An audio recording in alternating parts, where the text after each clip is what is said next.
This is a piece of my own, a recently published chapter titled Through the Labyrinth of the Heart, a Queer Phenomenology of Music and Poetry in 19th Century German Art Song.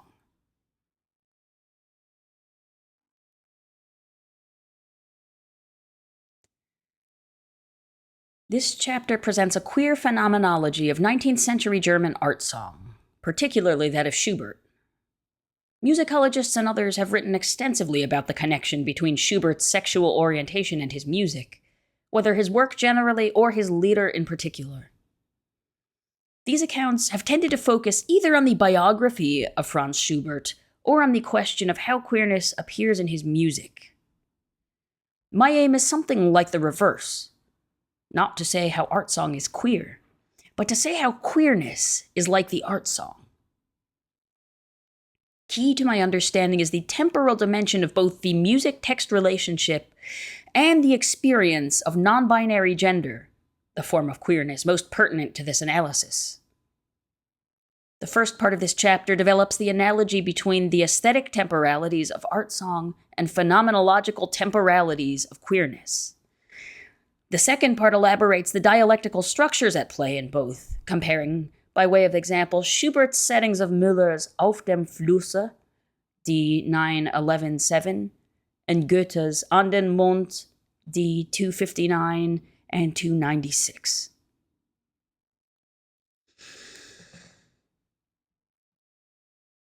In the temporality of romantic art song, poetry comes first. Unlike composers of opera, who were often in a position to make demands on a librettist, song composers did not write their own texts or indeed have any hand in the writing, with few exceptions. All this finds lead composers in a role as much editorial and hermeneutical as musical. The composer as hermeneut became something like a, quote, close reader of poetry, in the sense in which the term is currently used in literary studies, with the additional alchemizing task of rendering their reading into musical form while retaining the text as something like a substrate. The process was not new. What changed for the German Romantics at the turn of the 19th century was a rekindled intensity of interest in the hermeneutical act itself. My argument depends on a structural likeness between this art song temporality and the dynamic of queer experience, which for present purposes I define as a drive toward the recovery of lost potential in how we live and love. Analogous to this existential drive toward wholeness is the attraction of one artistic medium toward another. Music restores something of the expressive or affective potential that thought and feeling lose in becoming language. This is the essence of the analogy between the aesthetics of art song and the phenomenology of queerness. I hope to show the particular openness of this hybrid art form to the experience of non-binary gender, taking the verbal and musical parts of song less as lovers than as necessary and inseparable aspects of the self.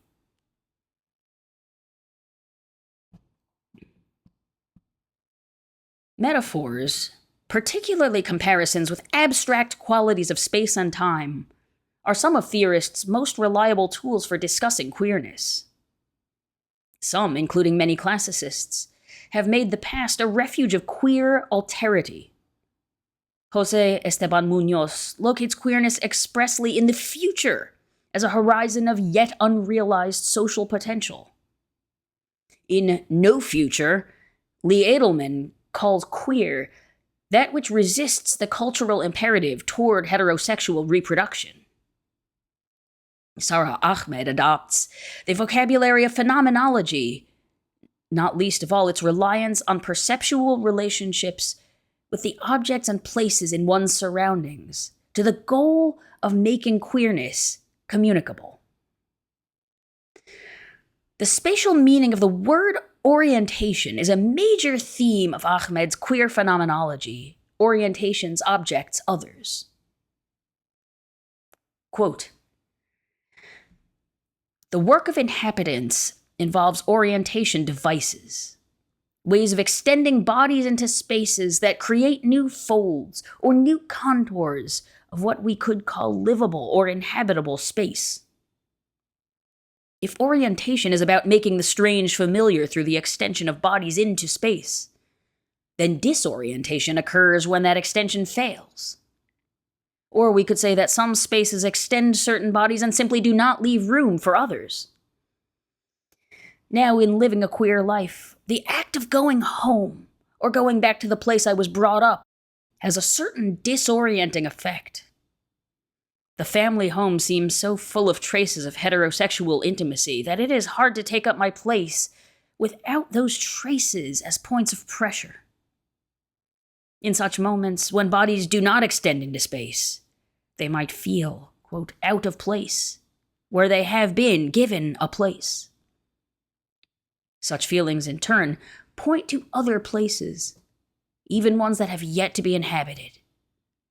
My own story of orientation makes just such a queer point. End quote. Ahmed, like Munoz and others, finds that queerness is elsewhere. Not here. Not now. Not yet. This is why queer phenomena, queer relationships, unsanctioned sex acts, non-binary gender, which in their actual nature are perfectly well describable, are nevertheless proscribed at the level of language by denial of a clear and proper name. The suppression of the concept of non-binary gender is, I have found, directly related to other people's fears about what happens to the norms for their own gender if people like me, and hence anyone, can simply opt out of these norms. The greatest fear of all seems to come from the realization that the sacrifices made in the name of maintaining a socially legible and laudable gender were never really necessary and are ultimately self-inflicted. Queerness is the refusal to inauthentically disown, quote, possibilities conferred by birth. I quote Adorno and Horkheimer. Often this requires a process of undisowning, of claiming or reclaiming what is rightly one's own. This is a never-ending process, a way of being in the world.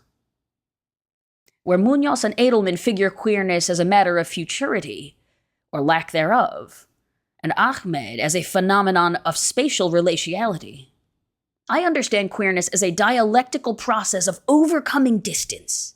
Distances in space as well as time, and just as frequently, in socially mediated concepts. This analysis takes the view that in its originary state, a thing is neither queer nor not queer. It just is what it is, with all its natural potential. Something becomes queer when its regulation becomes a non-necessary tool of social order.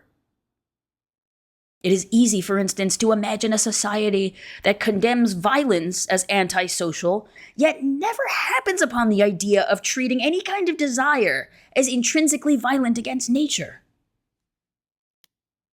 If a culture develops a controlling attitude toward the very fact of sexual desires, then refusing to have one's desires corralled is a potentially queer stance.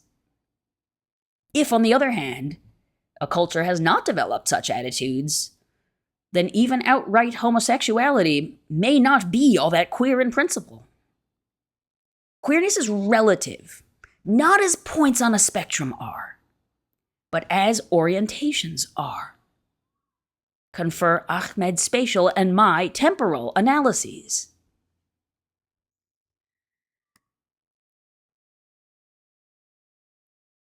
There is danger in speaking of originary states, lest hypothetical ones be confused with actual historical moments, or historical moments be imagined as utopias.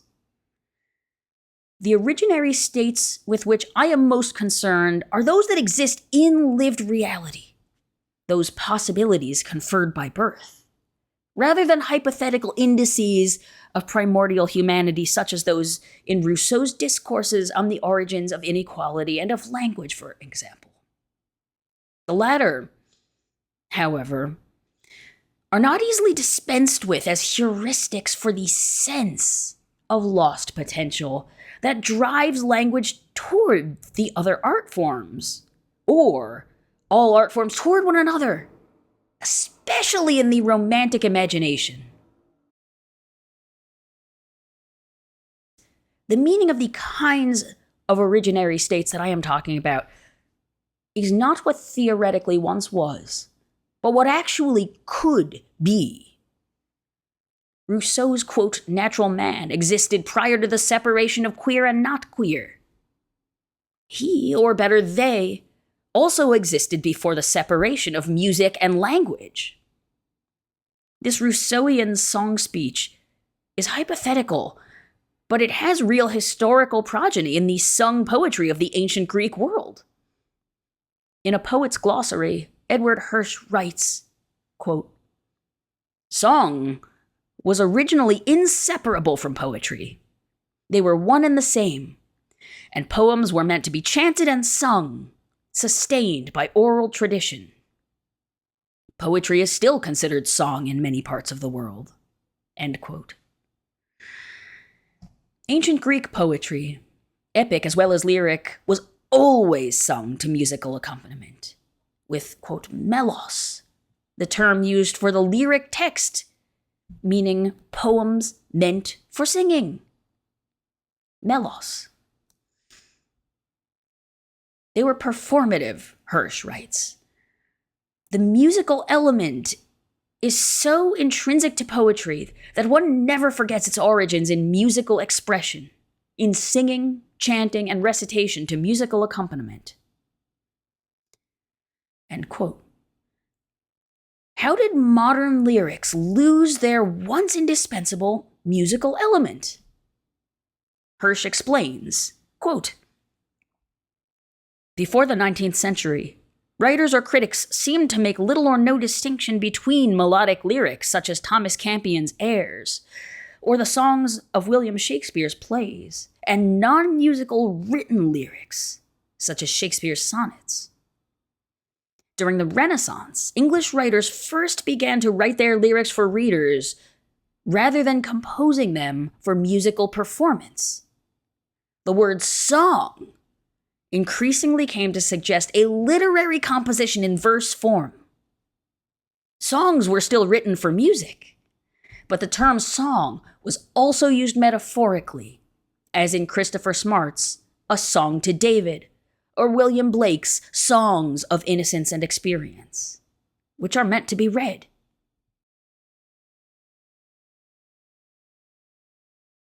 The present analysis takes special interest in the idea of song as a metaphorical way to suggest the latent musical potential of a poem, as well as the fact that by Shakespeare's time, even the, quote, little song or sonnet was no longer a song at all, unless, that is, a composer chose to make it back into one.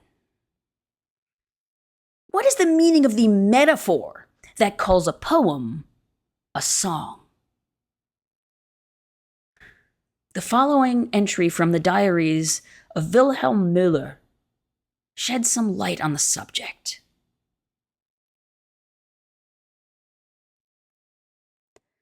Ich kann weder spielen noch singen, und wenn ich dichte, so sing ich doch und spiele auch. Wenn ich die Weisen von mir geben könnte, so würden meine Lieder besser gefallen als jetzt. Aber getrost, es kann sich ja eine gleichgesinnte Seele finden, die Weise aus den Worten heraushorcht und sie mir zurückgibt. I can neither play nor sing, yet when I write verses, I sing after all and play as well. If I could produce the melodies, my songs would please better than they do now. But courage, Perhaps a kindred spirit will be found who will hear the tunes behind the words and give them back to me.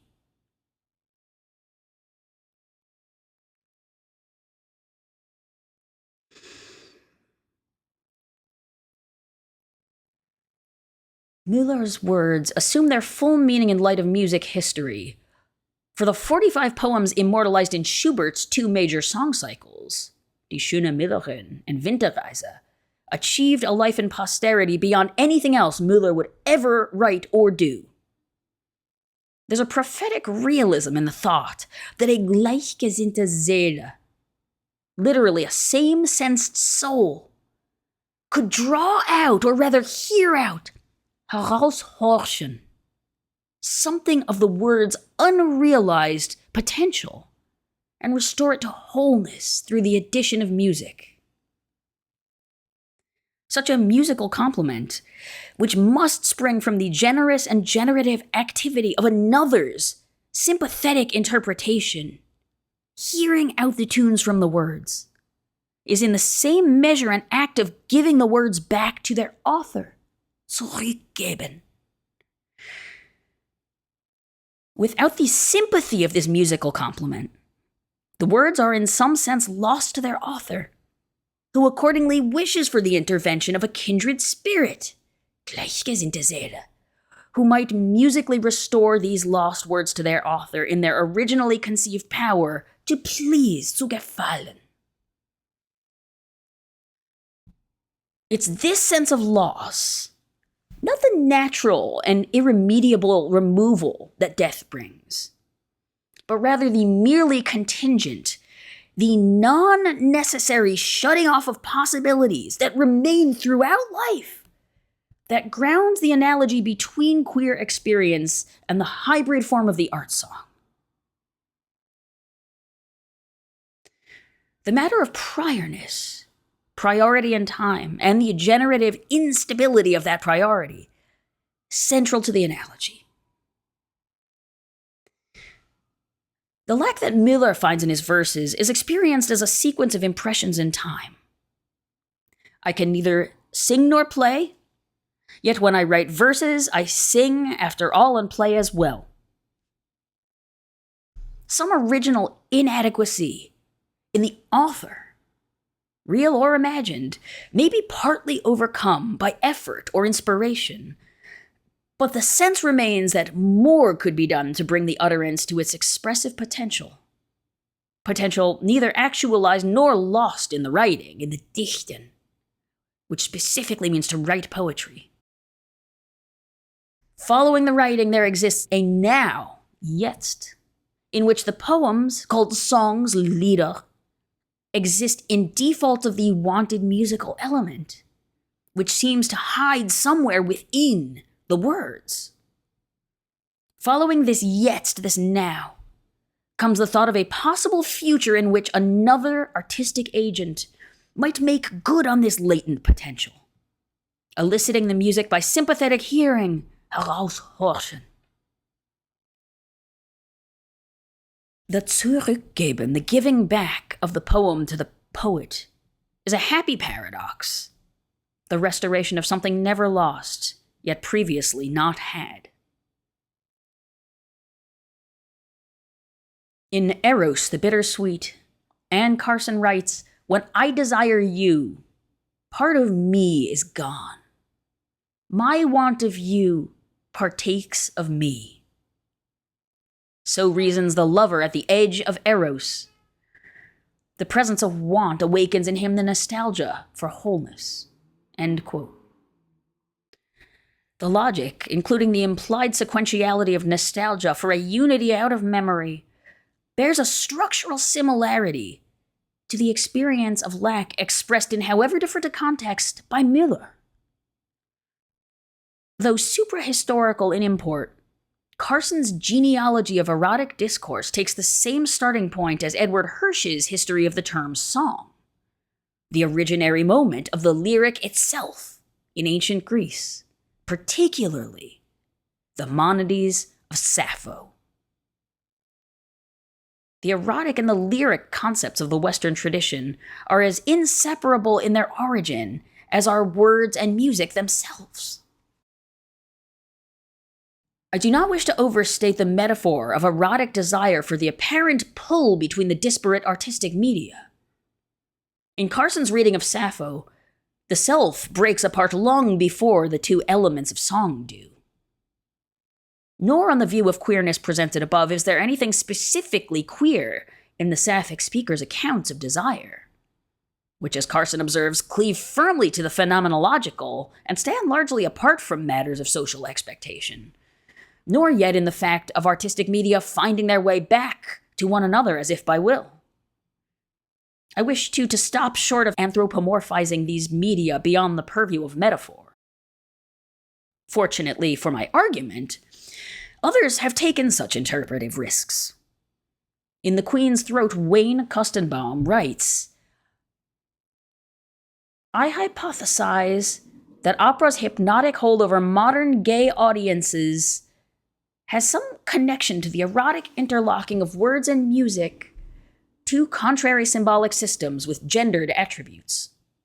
I am an opera fan because I crave the soprano voice, but I could also trace my queer fandom to the nature of opera, which places words and music together and apart, always, both at once. Opera's task is to recombine words and music, the severed halves of a body once single and whole. We no longer believe in coherence. The idea of a unified body seems tyrannical, oppressive. We prefer to think that flesh is symbolically fragmented. And yet I, living in opera's shadow, sometimes experience a desire for wholeness and a simultaneous desire for fragmentation, a contrary back and forth movement." End quote.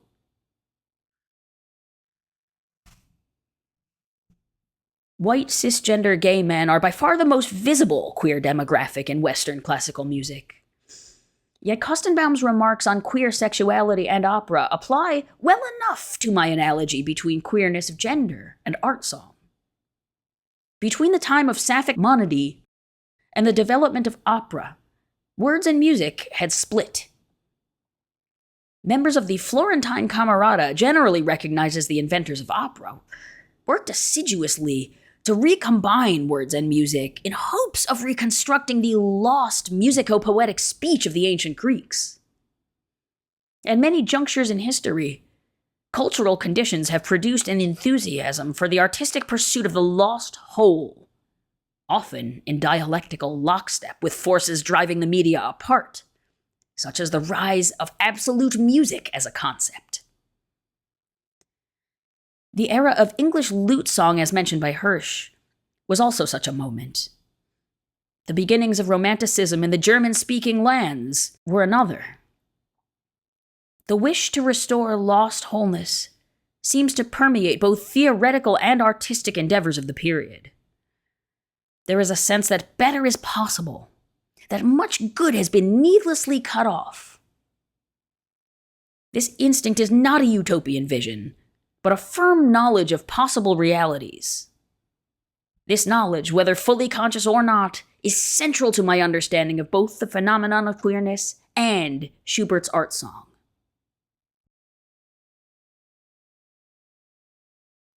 This sense of unrealized potential is clear in the case of Müller, both because his letters and diary, as seen above, encapsulate the feeling so memorably, and because, for many readers, the verses themselves bear out the impression that they could do more, particularly in comparison with a poet like Goethe, whose verse tends toward more detailed sonic patterning and more ambitious argumentation.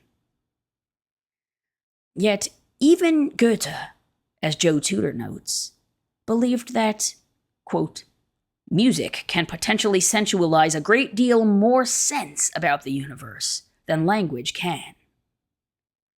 Goethe was in the first place, quote, "a writer acutely aware of both the splendors and miseries of language," end quote. And in spite of his, quote, "anthropocentric and language-centric view of the world, well aware that there is more to the universe on all sides than man and his media can encompass." In this perspective, His comments on sound phenomena appear an appraisal of their faculty for conveying ideas on the very edge of thought, experience, and language. End quote. Thus, the remainder of this chapter compares Schubert's handling of poems by both Müller and Goethe, each addressing a river. Auf dem Flusse, on the river from Winterreise, and An den Mond, to the moon, highlighting the dialectical workings which I read as queer of the word-text relationship, both within each setting and generically. This is followed by a final consideration of the analogy between the dialectics of overcoming in art song aesthetics and in queer phenomenology. Here is Müller's poem in its entirety. Auf dem Flusse. Der du so lustig rauschtest, du heller wilder Fluss. Wie still bist du geworden, gibst keinen Scheidegruß. Mit harter, starrer Rinde hast du dich überdeckt, liegst kalt und unbeweglich im Sande ausgestreckt. In deiner Decke grab ich mit einem spitzen Stein die Namen meiner Liebsten und Stund und Tag hinein. Den Tag des ersten Grußes, den Tag, an dem ich ging. Und Namen und Zahlen windet sich ein zerbrochener Ring. Mein Herz in diesem Bache, erkennst du nun dein Bild? Obst unter seiner Rinde wohl auch so reißend schwillt.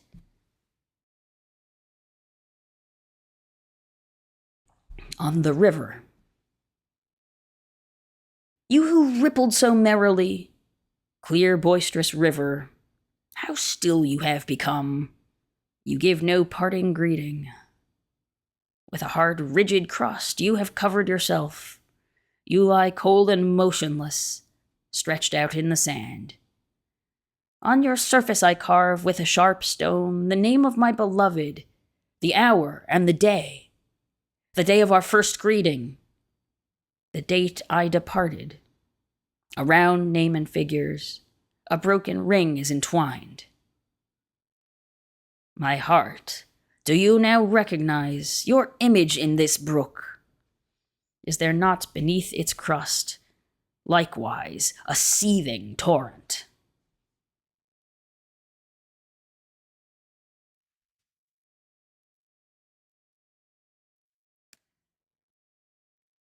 A distinction well known within but rarely mentioned outside of music departments is that between the strophic song, in which each stanza of a poem with regular form is set to the same music, and the through-composed, durchkomponiert song, in which the composer provides different music for each part of the poem. The rise of through-composed Lieder from the 18th into the 19th centuries was a defining feature of the Romantic reinvention of art song. Yet the strophic form persisted alongside the through-composed, even up to the turn of the 20th century. The early Romantics were in no way the first to combine strophic and through-composed settings into the so-called modified strophic form, with alternating sections of repeating and non-repeating music. They did, however, deploy it with renewed inventiveness and sensitivity. This, in turn, dialectically, brought renewed meaning to the choice of strophic and through-composed forms. One need never be chosen over the other by default, where the two can coexist.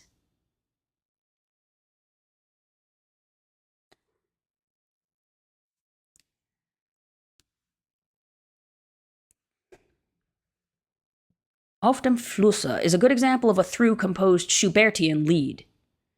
The first two stanzas are set to the same music, the second two to comparable but increasingly unlike music, while the final stanza, expanded into so many repetitions as to take up nearly half of the music, does something entirely its own.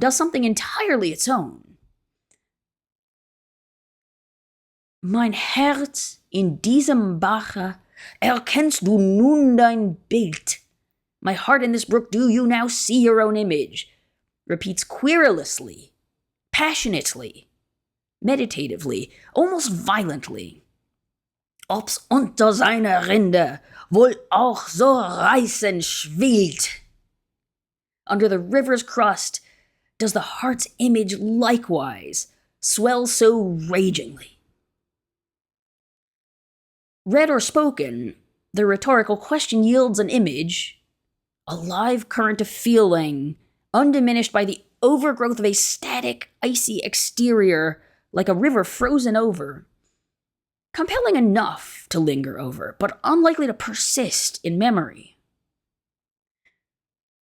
The return of the opening melody in the piano brings a sense of recuperation even as the voice finishes in a far more agitated state of conversation with the heart than the measured contemplation of its opening address to the frozen river.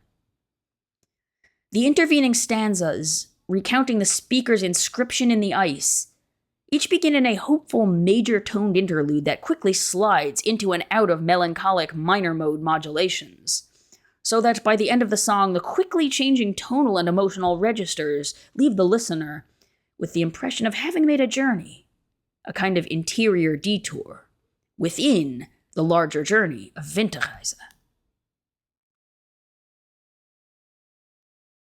In order to give sensory immediacy to Miller's words, Schubert intervenes aggressively in their structure, adding extensive repetition and variation for the sake of dramatizing the range of emotions contained in them. In contrast, his approach to Goethe's more textually replete An den Mond requires a more delicate touch. Here is Goethe's poem. Fühlest wieder Busch und Tal, still mit Nebelglanz. Lösest endlich auch einmal meine Seele ganz. Breitest über mein Gefild und deinen Blick, wie des Freundes Auge mild über mein Geschick. Jeden Nachklang fühlt mein Herz froh und trüber Zeit, wandelt zwischen Freud und Schmerz in der Einsamkeit. Fließe, fließe, lieber Fluss, nimmer werd ich froh. So verrauschte Scherz und Kuss und die Treue so. Ich besaß es doch einmal, was so köstlich ist, dass man doch zu seiner Qual nimmer es vergisst. Rausche Fluss das Tal entlang, ohne Rast und Ruh. Rausche, flüstere meinem Sang Melodien zu, wenn du in der Winternacht wütend überschwehst oder die Frühlingspracht junger Knospen quiest. Selig wär sich vor der Welt, ohne Hass verschließt, einen Freund am Busen hält und mit dem genießt, was von Menschen nicht gewusst oder nicht bedacht, durch das Labyrinth der Brust wandelt in der Nacht.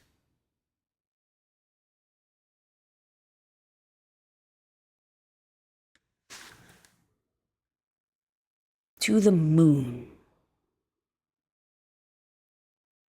You fill bush and valley once again, softly with misty gleam.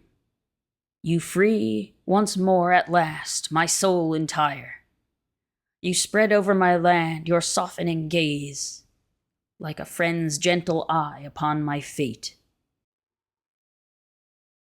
My heart feels every echo of glad and troubled times. I wander between joy and pain in the solitude. Flow, dear river, flow. Never shall I be glad. Just so rushed laughter and kisses away, and faithfulness just so. For indeed I once possessed that which is so precious, that, however, to our torment, one forgets it never. River, rush along the valley, without pause or peace. Rush and whisper melodies for my song, when in the winter night you raging overflow, or in springtime splendor water the young buds. Blessed is he who, without hate, withdraws himself from the world, holds to his bosom one friend, and with him enjoys what unknown to men, or never thought, through the labyrinth of the heart, wanders in the night.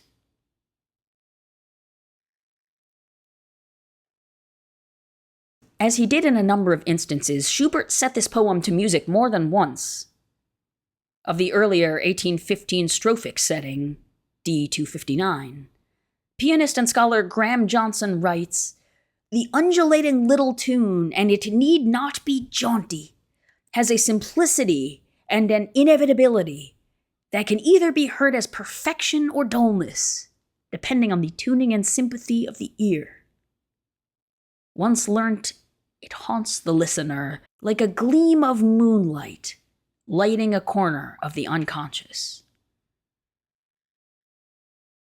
The success of Schubert's subsequent, modified strophic treatment of the same text, D 296, over and above that of its already considerable strophic predecessor, shows not so much a linear advancement in conception as a dialectical sublimation of the strengths of the earlier composition into a form not necessarily better, but itself more dialectical, more in keeping with the poem's structure, and as such, perhaps better able to extend both the power and the precision of the word's expressive reach. In this setting, pairs of stanzas are set strophically, with odd stanzas set to what I'll call melody A, and even-numbered stanzas set to melody B. In the middle of the sixth stanza, the B melody begins as usual, but suddenly modulates on the words Rausche Fluss, rush, river, into a dramatic, through-composed section as the river alternately rages and whispers. By introducing the modifications to the musical strophe in the middle of a B verse, Schubert upsets the two-stanza grouping that organizes the song just as the river becomes more dynamic and ultimately bursts its bounds, right in the same places. The piano also changes in this section. It leaves off its accustomed doubling of the vocal melody, taking on an independent arpeggio pattern at Rausche flüstre meinem Sang, rush, whisper to my song, and rejoining the voice climactically for the final two strophes. In its conclusion, the poem retreats from the external scene of the river into an intimate meditation on happiness, a benediction in scriptural tones. One overarching interpretive problem is the poem's title, To the Moon, in spite of which the moon fades quickly from view, with the poem's most frequent dramatic and explicit addresses directed instead to the river. In the end, it is the word wandeln, and little more, that solves this problem and offers a kind of formal closure, linking the speaker's riverside wandering wandle zwischen Freude und Schmerz. To whatever it is that through the labyrinth of the heart wanders in the night, durch das Labyrinth der Brust, wandelt in der Nacht. As the moon wanders in the nighttime sky. The image of the moon then binds alike the speaker's inner and outer worlds, and their past and present consciousness, the vacillations among which make up the emotional argument of the poem. Schubert's gifts as a reader-songwriter, a composer-hermeneute, allow him to nimbly honor these poetic subtleties. The music simply keeps up, respectful yet undaunted, never competing, even with a poem of such density and richness. With selig wer sich vor der Welt ohne Hass verschließt, einen Freund am Busen hält und mit dem genießt. Blessed is the one who from the world withdraws without hate. Here the opening melody returns, bringing with it a disarming softness after the noisy middle interlude. This hush and the return of the familiar lends the benediction in the text a haunting glow. The piano furthers this effect, doubling the voice as before, only this time it does so twice, at its accustomed register, and concurrently, a shimmering octave higher. A recapitulation of the A melody thus brings a sense of homecoming, coupled with ghostly new layers of musical suggestion. The listener might imagine newly opened spaces of undisturbed apartness, at once celestially above, so star-like is the effect of the doubled octave, and psychically within the individual perceiver. The final strophe goes one dialectical step further, bringing together melodies A and B and transforming them into a unified conclusion. The voice register drops dramatically into the labyrinth on Was von Menschen? What to men? Singing a simple new variation in its bass regions.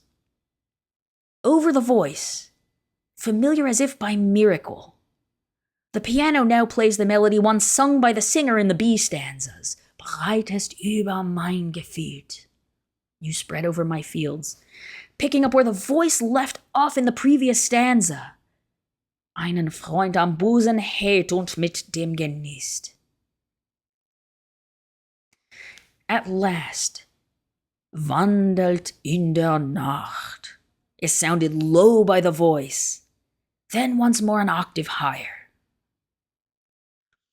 This doubling across registers encapsulates the poem's bringing together of river and moon, inner and outer, self and nature, sorrow and joy.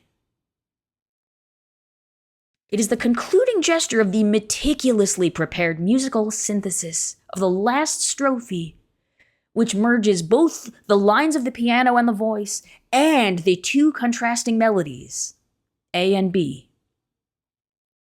The simultaneous impressions of deepening and transcendence that attend the closing stanzas make good on both the poem's particular resources and the facility of the modified strophic structure for both recuperation and development.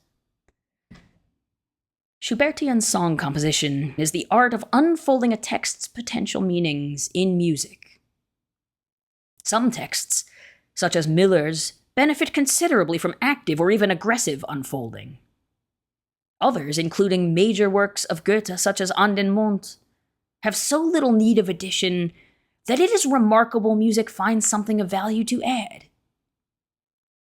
Thus, in a doubly dialectical fashion, music can both help poetry say its unsayables, or not quite sayables, and somehow do the same where no such help is needed. This is another way of saying that music helps overcome the separation of inner and outer potential for expression. Music renders some, never all, of poetry's inwardness accessible to the outside, and likewise helps words penetrate inward. Phenomenologically speaking, queerness is like art song. Both are dialectically structured, temporally bound phenomena. Something happens to elicit the feeling that the self, the seeming monad, has cut off some part of itself. If part of the self is missing, is the self still the self? If part was always missing, was anything ever itself? Something like this question is at work in the metaphor by which an unmusicalized poem is called a song. The metaphor suggests a potential whose past is irrecoverable. Did primordial man really sing their speech? Sappho did sing her poems, but to what tunes? Was there really life before compulsory cis-heterosexuality? Can there be life outside it now? Questions whose very real implications are felt in the present.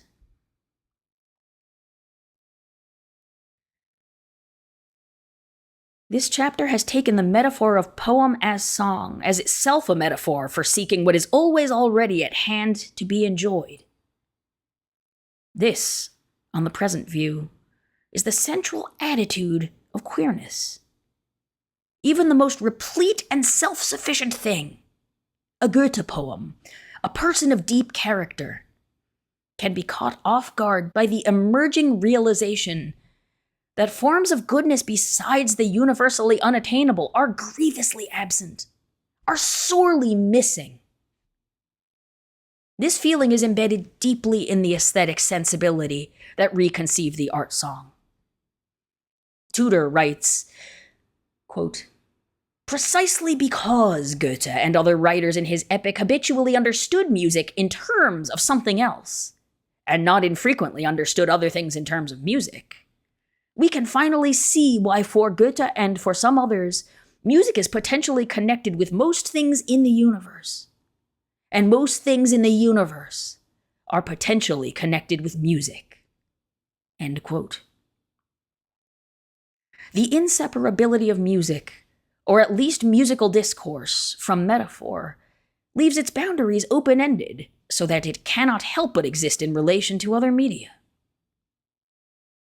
The inseparability of music, or at least musical discourse, from metaphor, lies its boundaries open-ended so that it cannot help but exist in relation to the other media. The preeminent lead baritone Dietrich Fischer-Dieskau offers a similar encapsulation of the aesthetic culture that birthed the Romantic art song. Dass in diesem Zeitraum der Wende vom 18. zum 19. Jahrhundert Poesie und Musik inniger als je zueinander strebten. Vielleicht liegt hier das Grundmotiv des Bedürfnisses, aus dem heraus Musik nach Gesang und folglich nach Dichtung verlangte. Das Bedürfnis nach höherem Sinn. That in this time span, the turn from the 18th to the 19th century, poetry and music strove more fervently than ever toward one another. Perhaps there lies here the fundamental motive for the need out of which music longed after song, and by implication, after poetry. The need for higher meaning. With its emphasis on affective and relational dynamics, innig, zueinander streben, verlangen. Inner, striving toward one another, longing. Fischer-Dieskau's language dramatizes the impulse that I have likened to the search for kinds of goodness foreclosed without necessity, which in turn I have likened to the experience of queer selfhood in both its aspiring and its unfolding. Doubling down on Bedürfnis, need, Fischer-Dieskau insists that the mutual attraction between music and text reflects the deep human need for höheren Sinn, higher meaning or sense. The need, that is, to make sense of our own fragmented consciousness through connection with our gleichgesinnte Seelen, our kindred spirits, our same-sensed souls. In Panesthetics, on the unity and diversity of the arts, Daniel Albright offers an eminently dialectical elaboration of this mutual together striving of unlike media in the following pair of reflections on the pitfalls and rewards of art's attempts to transgress the boundary between media. Every medium is the wrong medium, and every medium is the right medium. On the one hand, whatever integrity or consonance or radiance an artwork may possess in its home medium tends to vanish with the rough intermedial handling that the artwork must undergo in the process of interpretation. On the other hand, every medium is intimate with every other because the senses themselves are only weakly segregated. It is improper to speak of rough handling in the translation of an artwork to an alien medium because there are no alien media. Each artwork is already present in the mind, as a painting, a poem, a piece of music, no matter what the medium of its original presentation. Indeed, there is something peculiarly seductive, warmly human, in the sidestep across media boundaries. End quote.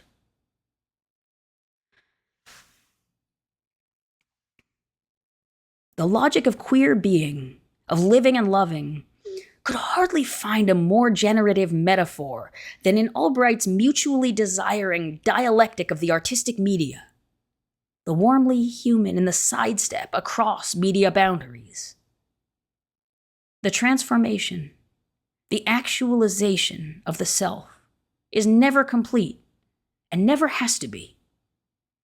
Like a poem extended yet unexhausted by the addition of music, the unfolding of the self is the stuff of life itself.